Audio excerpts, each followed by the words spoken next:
Hoy comienza una nueva serie en la que hablamos sobre la historia de Japón. Hoy veremos la prehistoria. La siguiente historia tiene lugar desde el año 30.000 a.C., con la llegada de los primeros Homo sapiens a Japón, hasta la llegada del budismo a Japón en el año 540. Hace unos 30.000 años comenzaron a llegar a Japón los primeros Homo sapiens, gracias a que se encontraba unido al continente asiático debido a la era glacial. Esto es conocido como el periodo Pre-Yomón y va hasta el año 2000 a.C. La gente siguió llegando hasta el 10.000 a.C., cuando el hielo comenzó a desaparecer y aquel lugar se convirtió en un archipiélago desconectado del continente. Estas personas vivían en cuevas y se dedicaban a la caza y a la recolección con sus precarias herramientas de obsidiana, una piedra volcánica 3 veces más filosa que un escarpelo quirúrgico. Ya entramos en el Neolítico. A los japoneses les costó adaptarse al cambio de la caza por la agricultura. Este periodo de transición es conocido como periodo Yomon, que hace referencia a la cerámica que se comenzó a desarrollar por esta época y caracterizada por marcas de cuerdas. Con el pasar del tiempo se fueron creando en formas más elaboradas y se comenzaron a hacer estatuillas de arcilla llamadas dogu. El dogu más llamativo es el de Kamegaoka. Aunque ya Japón se encontraba en el Neolítico, muchas costumbres del Paleolítico continuaron, como la caza y la recolección. Aún así, a finales de este periodo comenzó el cultivo seco de arroz, que no era muy utilizado. Por el año 300 a.C., los chinos se encontraban en expansionismo y azotaban Corea, por lo que muchos coreanos decidieron huir al archipiélago, y eso daría origen al periodo Yayoi. La cultura Yayoi había llegado a Japón y ellos trajeron muchos avances en diferentes ámbitos. Técnicas agrícolas y ganaderas, el hilado, la metalurgia de bronce y hierro. Ya que los Yayoi llevaron tanta parte de su cultura, muchos japoneses no veían esto con buenos ojos y se inventaron muchos mitos para ocultar esa influencia Yayoi sobre el territorio japonés. Muchos Yomon se mezclaron con los Yayoi en la parte sur y central del archipiélago, mientras otros Yomon huyeron al norte y se convertirían en los indígenas Emisi, mezclándose con los Ainus, los cuales eran una etnia diferente a los Yomon que apareció mucho antes, pero no se sabe con certeza quiénes eran ni de dónde provenían. También es difícil saber lo que ocurrió en esta época, pero se cree que hubo violencia. Entre el 200 y el 100 a.C., Japón se encontraba en una guerra civil protagonizada por los diferentes cacicazgos que se encontraban en la parte sur. Por eso, en esta época se comenzaron a fabricar las primeras armas como lanzas y espadas, y se comenzaron a levantar las primeras murallas.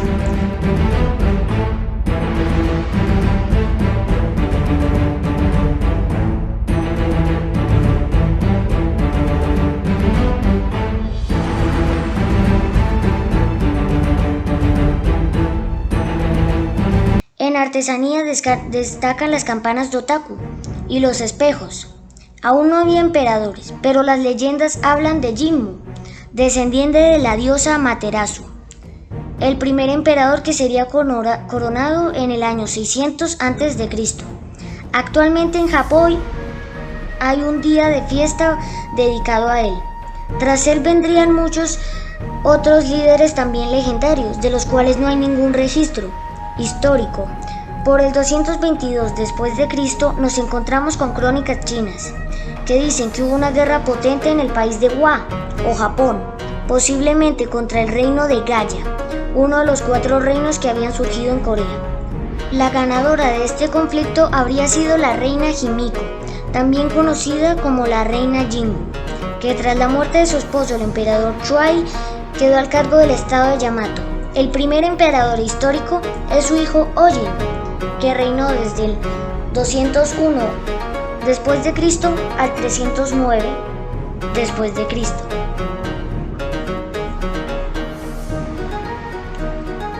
Desde el año 300 hasta el año 540 entramos en el período Kofun. Durante esta época las personas comenzaron a enterrar a sus gobernantes en gigantescos túmulos con forma de ojo de herradura y adornados con estatuas de arcilla, llamadas Haniwa, que representan animales y personas. El túmulo Kofun más grande de todos es el del hijo de Ojin, Nintoku, que gobernó en la provincia de Yamato, ahora Nara. Estos túmulos fueron hechos por las nuevas élites que gobernaban, conocidos como el estado Yamato, con capital en Nara. Esta época es muy importante, ya que es aquí donde se crean los cimientos del Estado japonés. En el nuevo sistema político habían tres clases. La élite eran los Uji. En esta época había casi 1000 clanes, pero había uno que destacaba de los demás. Era el clan Yamato, ya que se decía que era descendiente de la gran diosa líder del panteón sintoísta Amaterasu. Pero también había otros Ujis, como los Shinbetsu, los Kobetsu y los Mononobe. La segunda clase eran los Be, siervos de los primeros, que eran artesanos, ceramistas, agricultores, herreros y comerciantes. Y la última clase eran los Yatsuko, una especie de funcionarios esclavos del Estado. Eran contables, escribas, administradores.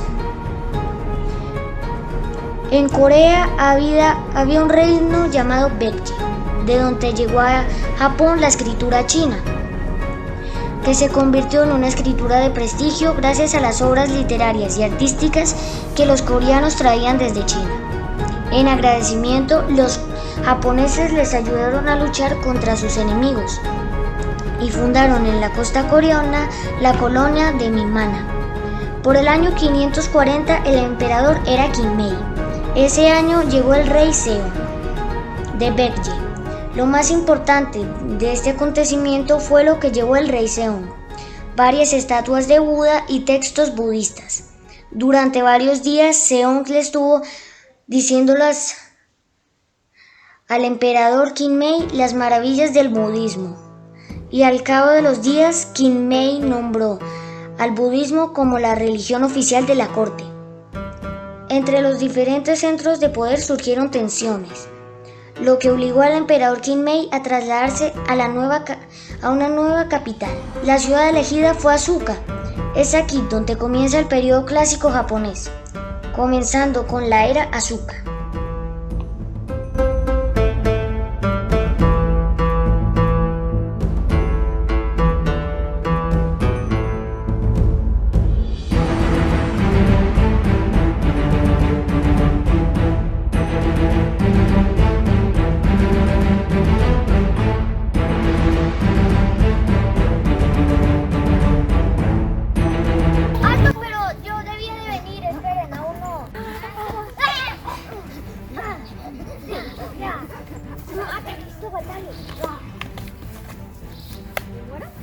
Oye, pero es que le tienes que dar la oportunidad a él de...